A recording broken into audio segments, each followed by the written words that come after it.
अस्सलाम वालेकुम। I hope you all are fine. तो आज हम चैप्टर नंबर 6 पढ़ेंगे, द प्रोविंशियल गवर्नमेंट। ये क्लास 4 सोशल स्टडी का टॉपिक है। बहुत इंपॉर्टेंट टॉपिक है, बहुत सारी चीज़ें हैं उसमें जो समझने के हैं, और ऐसे ही क्वेश्चंस जो है डिफरेंट जो है जॉब्स में जो है आते हैं। तो वीडियो स्टार्ट करने से पहले मैं आपसे रिक्वेस्ट कर रही हूँ, काइंडली चैनल को सब्सक्राइब कर लें, बेल आइकन को क्लिक कर लें ताकि आपको टाइमली नोटिफिकेशन रिसीव हो सके। तो प्रोविंशियल गवर्नमेंट मतलब जो सूबाई हुकूमत होती हैं उसको हम प्रोविंशियल गवर्नमेंट बोलते हैं। लोग जो हैं साथ रहते हैं और उनके साथ रहने से एक सोसाइटी बनती है। उस सोसाइटी में वो साथ रहते हैं, साथ काम करते हैं और एक दूसरे के लिए अच्छा जो है वो करते हैं। अब जब ये लोग आपस में रहते हैं तो डिफरेंट मैटर्स जो हैं वो इफ़ेक्ट करते हैं उनको, और फिर क्या होता है कि वो अपने ही उस सोसाइटी में से ही कुछ लोगों को चूज़ करते हैं ताकि उन मैटर्स के साथ वो डील कर सकें। तो ऐसे लोगों को, ऐसे जो ग्रुप बन गया, ठीक है, हर एक सोसाइटी अपना अपना बंदा निकालेगा और फिर वो आपस में मिलेंगे तो वो एक गवर्नमेंट बनेगी। ठीक है। पाकिस्तान में जो लोग हैं वो चूज़ करते हैं अमंग देमसेल्फ थ्रू इलेक्शन। अब लोग कैसे चूज़ करते हैं? इलेक्शन के थ्रू। उन पर्टिकुलर ग्रुप में से जो लोग हैं उनको चूज़ करते हैं कि हाँ, ये बंदा है जो इस मैटर के साथ डील कर सकता है, और that particular matter that effect the whole country. तो ऐसे ग्रुप ऑफ पीपल को कहते हैं federal government. Federal government basically जो वफाकी हुकूमत होती है उसको हम बोलते हैं। इसको हम चैप्टर 5 में पढ़ेंगे कि फेडरल गवर्नमेंट क्या है। लेकिन पाकिस्तान में जो है 4 प्रोविंसेस हैं, तो उस जो है उन मैटर को जो डील करने के लिए जो इफ़ेक्ट कर रही है प्रोविंस को, उनकी एक अपनी हुकूमत होती है जिनको फिर प्रोविंशियल गवर्नमेंट कहते हैं। और ये प्रोविंशियल गवर्नमेंट जो है वो भी चूज़ होती है by the people who vote for them in election. जैसे हम इलेक्शन में वोट देते हैं, हम उन लोगों को चूज़ करते हैं। अब प्रोविंशियल गवर्नमेंट क्यों बनाई जाती है? Is form to reduce the burden of federal government, ताकि फेडरल गवर्नमेंट पे इतना बर्डन ना आए।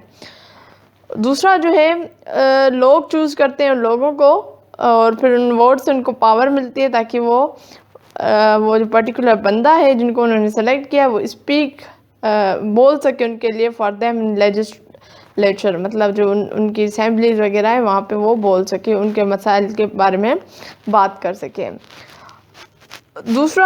तीसरा जो पॉइंट है वो ये कि provide more facilities to the people. अब फेडरल से जब बर्डन कम होगा तो ऑब्वियसली फेडरल भी अच्छे से देख पाएगी, और जो प्रोविंशियल गवर्नमेंट है वो भी अपना अच्छे से देख पाएगी। ठीक है। नेक्स्ट पॉइंट है कि quick justice to the people. बहुत जल्दी होगा। हर एक अगर अपने अपने प्रोविंस की हुकूमत होगी तो थोड़ा सा मतलब काम करने में आसानी होगी। अगर एक जगह पे तो होगी तो रश ज़्यादा हो जाता। उसके अलावा maintain law and order and protect the right of the people. इन्होंने यहाँ पे लिखा है, डू यू नो कि हर एक कंट्री का अपना कॉन्स्टिट्यूशन होता है। जैसे हमारे पास आइन है, कॉन्स्टिट्यूशन का मतलब है आइन। कॉन्स्टिट्यूशन किसको बोलते हैं? ये सिस्टम है लॉ एंड रूल्स। उसमें जो लॉ एंड रूल्स लिखे हुए हैं according to which the country is govern, उन्हीं लॉ और रूल्स को फॉलो करते हैं और उसी से ही फिर हमारी जो हुकूमतें बनती हैं।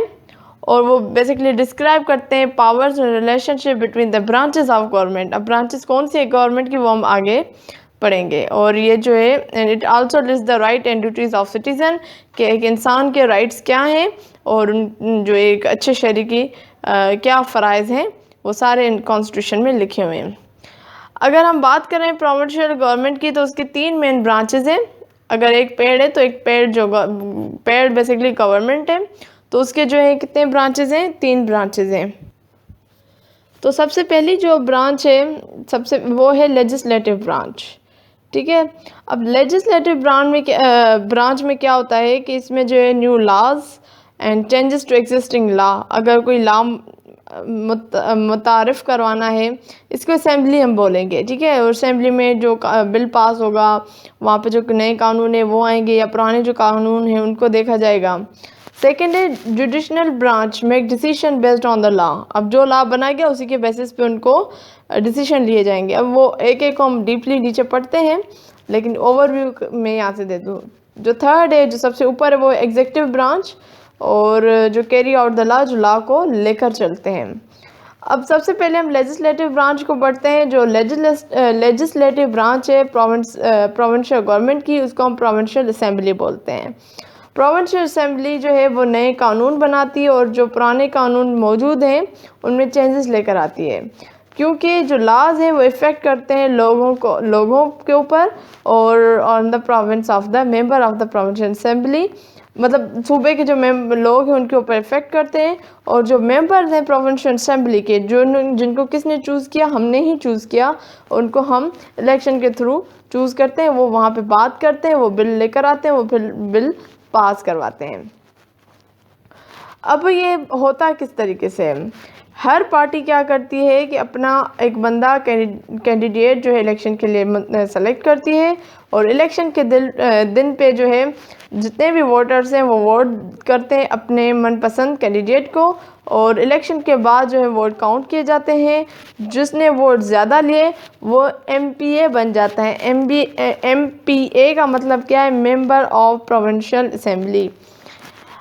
जो फेडरल में होगा वो MNA बनता है, ठीक है। जो प्रोविंशियल का होता है उसको हम MPA बोलते हैं, मेंबर ऑफ प्रोविंशियल असेंबली। अब यहाँ पे जैसे डू यू नो में, अब डेमोक्रेसी, जैसे हमारे मुल्क में डेमोक्रेसी का नारा लगता है। डेमोक्रेसी एक क्या है, फॉर्म है गवर्नमेंट की, जिसमें जो rule in which the people rule directly through the people they choose in election. Law and rule made by the government, rules and statement that all tell you what is allowed and what is not allowed। मतलब जो government है जिसमें लोग जो हैं वो ही rule करते हैं डायरेक्टली या थ्रू द पीपल जो उन्होंने चूज़ किए हैं। मतलब इसमें जो आम लोग हैं उनको ही हक मिलता है, लेकिन यहाँ पे ऐसा कुछ नहीं है। हमारे मुल्क में जो डेमोक्रेसी की डेफिनेशन ही अलग है, ठीक है। डेमोक्रेसी में क्या है कि सब इंसान बराबर है, कोई ये नहीं है कि अमीर है तो उसका कानून अलग है, जो गरीब है उसके लिए कानून अलग है। डेमोक्रेसी में सब इक्वल हैं, लेकिन यहाँ तो ऐसा कुछ है ही नहीं, लेकिन फिर भी नारा डेमोक्रेसी का लगता है, ठीक है। और सेकंड जो है एग्जीक्यूटिव ब्रांच, अच्छा ये थोड़ा सा असेंबली की बिल्डिंग है, उसको देख लें आप। ये सेशन हो रहा है, ये इस तरीके से लोग आते हैं लाइन में खड़े होकर, फिर वोट देते हैं, ठीक है। और मैं अगर एक यहाँ पे बताऊँ ना कि आप कंपेयर करना चाहें पंजाब और सिंध के स्कूलों को, तो जिस दिन इलेक्शन हो रहा होता है तो आप उन स्कूलों की हालत देख लें। यहाँ पे भी पिक्चर लगाते हुए भी इनको थोड़ा सा होना चाहिए कि ये देखें ये क्या मतलब है कि स्कूल में ही होते हैं ना इलेक्शन, तो क्या स्कूल की हालत है।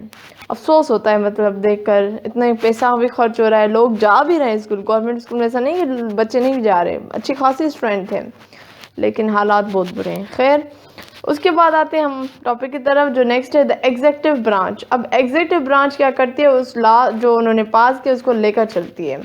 इसमें को क्या क्या, जिसमें गवर्नर आ गया, चीफ मिनिस्टर आ गया, वजीर आला, उसके बाद जो नंबर ऑफ मिनिस्टर जो कैबिनेट होती है, हर एक उसका डिपार्टमेंट का जो मिनिस्टर होता है, ठीक है। इन सब को लीड कौन करता है, चीफ मिनिस्टर जो head of the provincial government होता है। और जो चीफ मिनिस्टर है can not carry out all the law and do all the work of the government alone, वो अकेले नहीं करता, लेकिन जो उसकी कैबिनेट है वो ही उसको चलाते हैं, ठीक है।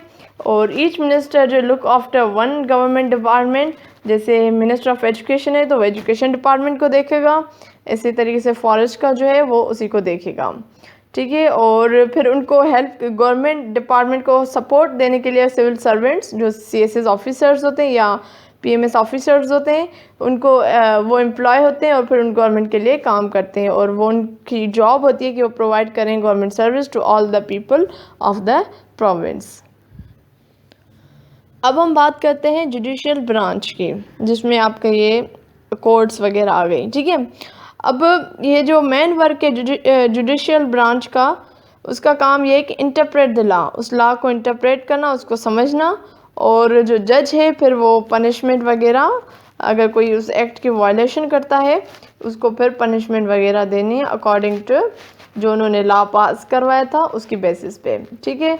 और ये सारा काम जज करते हैं कोर्ट्स में, और जितने भी कोर्ट्स एंड जज हैं in the province are part of the judicial branch.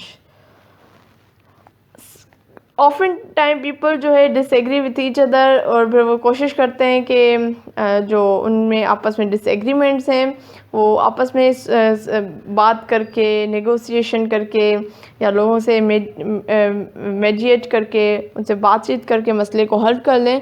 लेकिन सम टाइम ऐसा नहीं होता, मोस्ट ऑफ द टाइम ऐसा नहीं होता। खैर, मोस्ट ऑफ द टाइम ऐसा नहीं होता, तो फिर वो कोर्ट चले जाते हैं। फिर उनके जो भी डिस्प्यूट हैं, जो झगड़े वगैरह हैं, वो जो लोगों के बीच में, वो कोर्ट चले जाते हैं। उस कोर्ट को कहते हैं हम सिविल कोर्ट, ठीक है।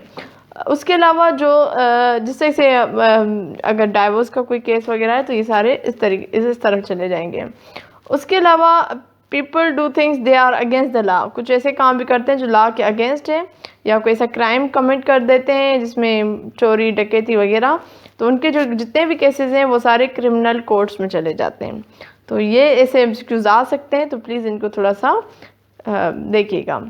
अब सिटीज़न कौन है? सिटीज़न पर्सन है जो उस पर्टिकुलर कंट्री में रहता है, वो एंजॉय करता है जितने भी उसके राइट्स हैं इस मुल्क के, गवर्नमेंट उसको प्रोवाइड कर रही है उसकी, और फिर उसकी कुछ रिस्पॉन्सिबिलिटीज़ भी हैं। और हम most of us were born in, हम पाकिस्तान में पैदा हुए और फिर पाकिस्तान में रह रहे हैं, तो हम सिटीज़न हैं पाकिस्तान के।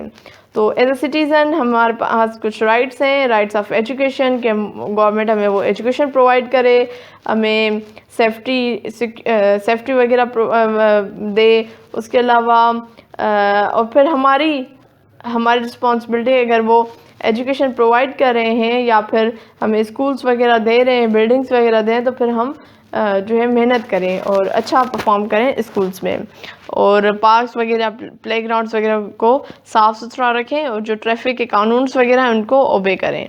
और यही सारे जो हैं ये हमारे रिस्पॉन्सिबिलिटीज़ में आते हैं। और जो पाकिस्तान में रहते हैं, पाकिस्तान में पैदा हुए, दे आर द पाकिस्तानीज़। और जिनके कुछ मेंबर्स जो हैं बाहर चले गए हैं अब्रॉड वगैरह, और वहाँ पे रहते हैं कुछ सालों से, और तो वो उस पर्टिकुलर कंट्री के सिटीज़न हैं। और उसके अलावा कुछ लोग वहाँ पे शादियाँ कर लेते हैं, तो फिर उनको वहाँ की नेशनलिटी वगैरह मिल जाती है। तो बाकी rights and responsibility of citizen, ये तो जितना आप करेंगे ये आपको पता है, इसको इतना डीप में जाने की ज़रूरत नहीं है। बाकी कुछ इन्होंने यहाँ पे बताया है कि कुछ बेसिक फैसिलिटीज़ हैं जिनके में एक्सेस होना ज़रूरी है, और गवर्नमेंट जो है बिल्ड करे, जैसे school, hospital, develop park, playground through out the province.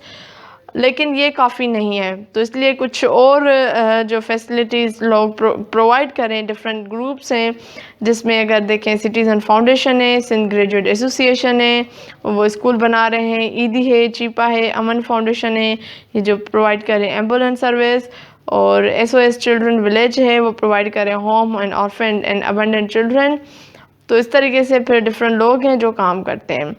अगर हम ईदी की बात करें तो ईदी फाउंडेशन जो है वो इस्टेब्लिश किया था मौलाना अब्दुल सत्तार ईदी ने, और वहाँ पे चैरिटेबल सर्विसेज वगैरह हैं, उसके बेसिस पे वो चल रहा है। और वहाँ पे जो शेल्टर है होमलेस मैन का, लोग बच्चे वगैरह वहाँ पे रहते हैं, और उनके एम्बुलेंस सर्विसेज हैं, वो जो है वोकेशनल ट्रेनिंग वगैरह भी दे रहे हैं ताकि वो अपने पाँव पे खड़े हो सकें। उनके अरेंज मैरेज करवाई जाती हैं, और जो गरीब हैं उनको उनके मतलब जो जहेज़ वगैरह है उनका भी एहतमाम किया जाता है, ठीक है।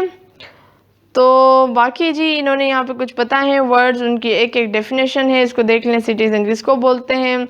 डेमोक्रेसी, गवर्नमेंट, लॉ, रूल, ये हम पहले कर चुके हैं, तो आई गेस इनको आप सिर्फ ओवर भी कर लें, बाकी इतना उसमें जाने। पर जब हम इसके MCQs करेंगे तो आई होप आपको बहुत सारी चीज़ें समझ आ जाएंगी। एक चीज़ मैं यहाँ पे कह दूँ कि अगर आप जब ये टॉपिक पढ़ रहे हैं, ये मैं ख़ुद करवा दूँगी इंशाल्लाह, मैं भी इस चीज़ पे देखूँगी, तो आप ये देख लीजिएगा कि कितने मेंबर्स हैं प्रोविंशियल असेंबली में, कितने मेंबर हैं प्रोविंशियल असेंबली में, और उसमें वुमेंस की कितनी हैं, और मैन कितने हैं, तो ये थोड़ा सा आप ओवरव्यू करके इसके साइड पे लिख लीजिएगा, ताकि ऐसे क्वेश्चन भी आ सकते हैं और ताकि हमें पता होना चाहिए, ठीक है। और ये कि टेन्योर कितना होता है, गवर्नमेंट का 5 साल का टेन्योर होता है, चाहे वो फेडरल हो या प्रोविंशियल असेंबली हो, और 5 साल के बाद हुकूमत तब्दील होती है, मींस इलेक्शन होती है। तो आई होप आपको वीडियो अच्छी लगी होगी। अगर अच्छी लगी है लाइक करें, कमेंट करें, दूसरे के साथ ज़रूर शेयर करें, मुझे अपनी दुआ में याद रखें। अब हाजिर होंगी मैं नेक्स्ट वीडियो में, तब तक मुझे दीजिए इजाज़त। अल्लाह हाफ़िज़।